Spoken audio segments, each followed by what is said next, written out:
दोस्तों, हम सभी अपने जीवन में एक खास चीज लेकर पैदा होते हैं और वह है डर। और डर हम सभी के भीतर होता है। और इतना ही नहीं, यह डर सभी प्राणियों के शरीर के भीतर उनके जन्म के समय से ही प्रवेश कर जाता है। मैं यह नहीं कहता कि आपको डरना नहीं चाहिए। डरना कोई बुरी बात नहीं है, लेकिन हमें डर का ज्ञान ही ना हो तो हम ठीक से डर भी नहीं पाते। अब आप सोच रहे होंगे कि भला यह क्या प्रश्न हुआ, भला यह कौन सी बात हुई, क्या हमें डरना नहीं आता, ये भला कैसे संभव है? जी हाँ, आप ठीक से डरना नहीं जानते। यहाँ पर मेरा आप सभी से यही प्रश्न है कि क्या जो भी डर हमारे अंदर है, क्या वह वास्तविक है? और जिन भी चीजों के लिए हमें डर महसूस होता है, हमें भय महसूस होता है, क्या वह वास्तविक है? ऐसा कहा जाता है कि बुद्धत्व प्राप्त व्यक्ति डर पर विजय प्राप्त कर लेता है। तो क्या ऐसा व्यक्ति किसी से नहीं डरता? वास्तविकता तो यह है कि बुद्धत्व प्राप्त व्यक्ति वास्तविकता को देखने लग जाता है। और जब वह वास्तविकता को देखता है तो उसे पता चलता है कि जिन चीजों के प्रति वह डर रहा है, वास्तव में वह है ही नहीं, और वह सारी चीजें उसी से उत्पन्न हो रही हैं और उसी में विलुप्त हो जा रही है। किंतु वहीं पर एक सामान्य बुद्धि वाला व्यक्ति उन चीजों को समझ नहीं पाता, उन चीजों की वास्तविकता को देख नहीं पाता, और इसी कारण वह भयभीत होता है, डरता है। और यही कारण है कि हमारे भीतर का वह डर समाप्त नहीं होता, बल्कि समय के साथ वह बढ़ता ही चला जाता है। चलिए इसे एक कहानी के माध्यम से समझते हैं। बहुत समय पहले की बात है। एक नगर में एक गरीब व्यक्ति रहता था और वह अकेला था। उसे बस 2 वक्त का भोजन ही जुटाना था और उसी के लिए वह हमेशा प्रयत्नशील रहता था। भोजन मिल जाने पर वह बहुत खुश हो जाता था। भोजन में थोड़ा सा मीठा मिल जाए तो उसकी खुशी का कोई ठिकाना ही नहीं रहता था। उसे तो बस इसी में आनंद आ रहा था। वह तो बस इतने में ही खुश था। उसे डर भी लगता था। रात में जब भी वह जंगल के रास्ते से निकलता तो उसे जंगली जानवरों का डर रहता, सांपों का डर रहता कि इस अंधेरी रात में कोई जहरीला सांप उसे काट ना ले, कोई जानवर उसे खा ना ले। इसलिए वह बड़ी सावधानी से आया और जाया करता था। अब यह जो डर है, इस व्यक्ति का यह एक वास्तविक डर है, और यह डर हर प्रकार के कीड़े मकोड़े और जानवरों में भी होता है। आपने देखा होगा, वे लोग अपना जीवन बचाने की हर मुमकिन कोशिश करते हैं, क्योंकि उन्हें भी अपना जीवन प्यारा होता है। उन्हें भी अपने जीवन को खोने का डर होता है, क्योंकि इसके बिना हर एक व्यक्ति जीवन से हाथ धो सकता है। वह व्यक्ति रात को जंगल से गुजर रहा था। रास्ते में उसे एक बड़ा थैला दिखाई दिया, जिसके भीतर से कुछ अजीब सी रोशनी आ रही थी। जब उसने उस थैले में झांक कर देखा तो उसने पाया कि उस थैले में बहुत सारे सोने की मुद्राएं भरी हुई थीं। उस सोने को देखने के बाद वह भीतर से पूरी तरह से कांप गया। उसके चेहरे पर पसीना आने लगा। वह अत्यंत घबरा गया। उसने सोचा, इस रास्ते से अवश्य कोई ना कोई और आता ही होगा। इसलिए उसने वो थैला उठाया और उसे लेकर घने जंगल की ओर भागने लगा, ताकि उस थैले को ढूंढता हुआ उसे कोई पकड़ ना ले।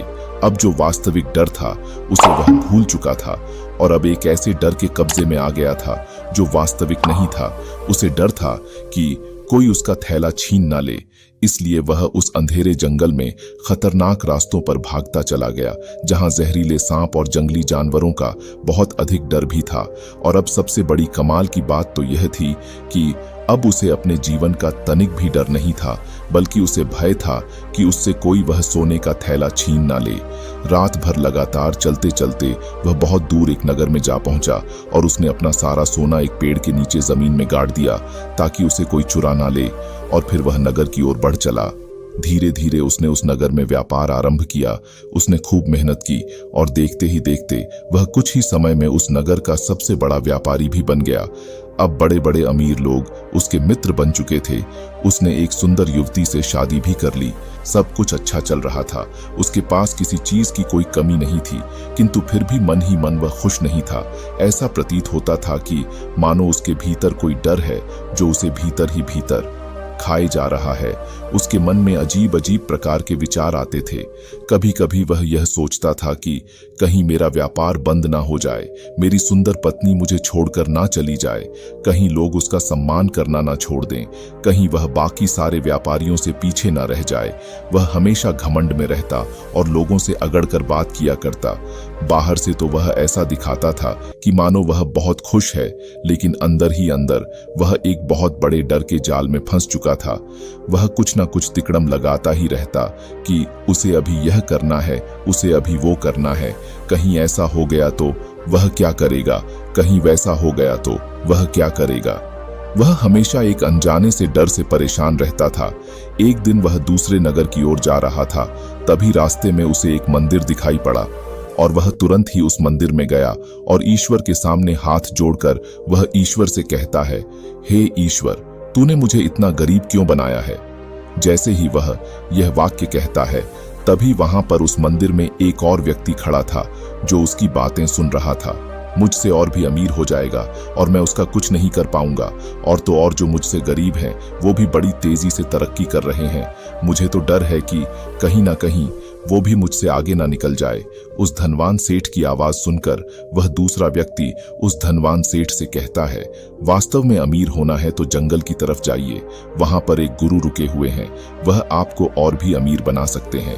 पहले मैं बहुत गरीब था, लेकिन जब से उनसे मिला हूं तब से मुझे अपनी गरीबी का कभी एहसास नहीं होता। यहाँ तक कि मैं हर वक्त अपने आप को एक अमीर व्यक्ति ही महसूस करता हूँ। उस व्यक्ति की बात उस धनवान सेठ ने सुनी और फिर वो उस व्यक्ति से कहता है, यदि ऐसी बात है तो मैं उस गुरु से अवश्य ही मिलूंगा। इतना कहकर वह धनवान सेठ वहां से आगे की ओर निकल पड़ता है और वह घने जंगलों की तरफ जाता है और वहां पर उन गुरु के आश्रम में जाता है।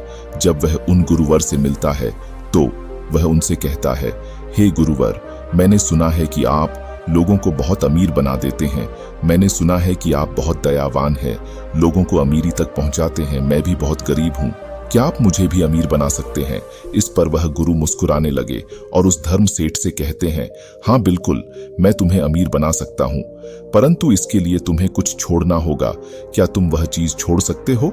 इसके जवाब में वह धनवान सेठ उन गुरुवर से कहता है, हे गुरुवर, बताइए वो कौन सी चीज है जो मुझे छोड़नी होगी। मैं उसे अवश्य ही छोड़ दूंगा। मुझे जल्दी बताइए वो कौन सी चीज है, मैं सब कुछ करने को तैयार हूं। इस पर वह गुरु मुस्कुराने लगे और उस धनवान सेठ से कहते हैं, बेटा, तुम्हें गरीब होने का डर छोड़ना होगा। इस पर सेठ उन गुरुवर से कहता है, हे गुरुवर, आप ये क्या कह रहे हैं, मुझे कुछ समझ नहीं आ रहा। तभी वो गुरुवर उस धनवान सेठ की इस बात का जवाब देते हुए कहते हैं, बेटा, अमीर होना है तो गरीब होने का डर तुम्हें छोड़ना ही होगा। जिस प्रकार यदि तुम्हें प्रेम पाना है तो प्रेम खोने का डर छोड़ दो, सम्मान पाना है तो अपमान का डर छोड़ दो, खुशियां पानी है तो दुख का डर छोड़ दो।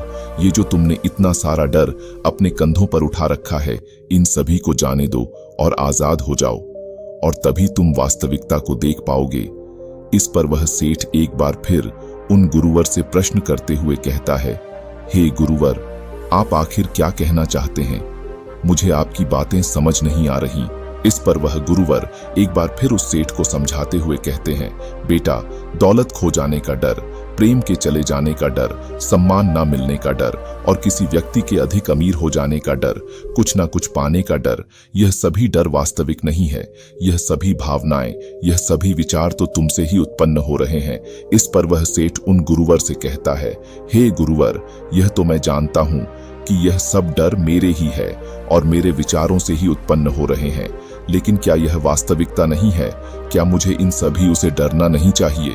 इस पर वह गुरुवर उस धनवान सेठ से कहते हैं, बेटा, मुझे एक बात बताओ, भूख ज्यादा जरूरी है या अधिक से अधिक स्वादिष्ट भोजन। इस पर धनवान सेठ जवाब देते हुए कहता है, हे गुरुवर, भूख ज्यादा जरूरी है, क्योंकि बिना भूख के स्वादिष्ट से स्वादिष्ट भोजन भी किसी काम का नहीं। तभी वे गुरुवर उस धनवान सेठ से एक और प्रश्न करते हुए कहते हैं, अच्छा, अब तुम मुझे यह बताओ कि जीवन ज्यादा जरूरी है या धन दौलत। इस पर सेठ उन गुरु के इस प्रश्न का जवाब देते हुए कहता है, हे गुरुवर, जीवन ही ज्यादा जरूरी है, बिना जीवन के धन दौलत किस काम की। इस पर गुरुवर उस धनवान सेठ से कहते हैं, तो फिर तुम्हें डरना किस चीज के लिए चाहिए, जीवन के लिए या धन दौलत के लिए। सेठ उन गुरुवर के इस प्रश्न का जवाब देते हुए कहता है, हे गुरुवर, अवश्य ही जीवन के लिए मुझे डरना चाहिए। तभी वह गुरुवर उस धनवान सेठ से कहते हैं, बेटा, तब तुम किस चीज के लिए डर रहे हो। इस पर सेठ जवाब देते हुए कहता है, हे गुरुवर, आप सत्य कह रहे हैं, मैं तो व्यर्थ ही धन दौलत के लिए डर रहा हूँ। आप सही है, मेरा डर बेमतलब है, मेरा डर वास्तविक नहीं है। मैं धन दौलत के लिए डर रहा हूँ, मैं सम्मान के लिए डर रहा हूँ, मैं कुछ पाने मैं तो डर को जी रहा हूँ। और ये सभी के सभी डर झूठे हैं, ये वास्तविक नहीं है। मुझे आपकी बात अच्छी तरह समझ में आ चुकी है। ये बात समझाने के लिए आपका बहुत बहुत धन्यवाद। मैं बहुत अमीर हूँ, लेकिन ना जाने हमने जो कुछ भी किया है कहीं वह किसी को पता न चल जाए। इसी प्रकार के अनगिनत डर हम अपने जीवन में उठाए घूमते रहते हैं। इनका बोझ लिए हम यहाँ वहाँ दर बदर भटकते रहते हैं, जिस कारण हम कभी भी चैन से अपना जीवन नहीं जी पाते। हमारा जीवन तो तनाव से भरा रहता है। इसी कारण हम अपने जीवन को कभी जी ही नहीं पाते, बल्कि अपना पूरा जीवन डर डर कर बिता देते हैं। और हम में से अधिकांश लोग यही सब कर रहे हैं। वे लोग इस पृथ्वी पर जन्म लेते हैं और फिर आप उस डर में अपना अधिकांश जीवन यूं ही व्यर्थ कर देंगे। इसीलिए यदि आप यह सोचते हैं कि मैं आगे चलकर अपना जीवन खुशहाली तौर पर बिताऊंगा, तो इस भूल में कभी मत रहिएगा। क्योंकि जब आप आज अपना समय अच्छे से नहीं बिता रहे हैं, आज जब खुशी खुशी अपना जीवन नहीं जी रहे, तो कल आप कभी भी अपना जीवन खुशहाली तौर पर नहीं जी पाएंगे। इसलिए हर एक पल को जीना सीखिए। हर एक पल बहुत कीमती है। हर एक पल बहुत किस्मत से मिलता है, बहुत नसीब वालों को मिलता है। यह जीवन जो ईश्वर ने आपको दिया है, यह बहुत कीमती है। इसकी कदर कीजिए, इसका सम्मान कीजिए और उस ईश्वर को धन्यवाद कीजिए।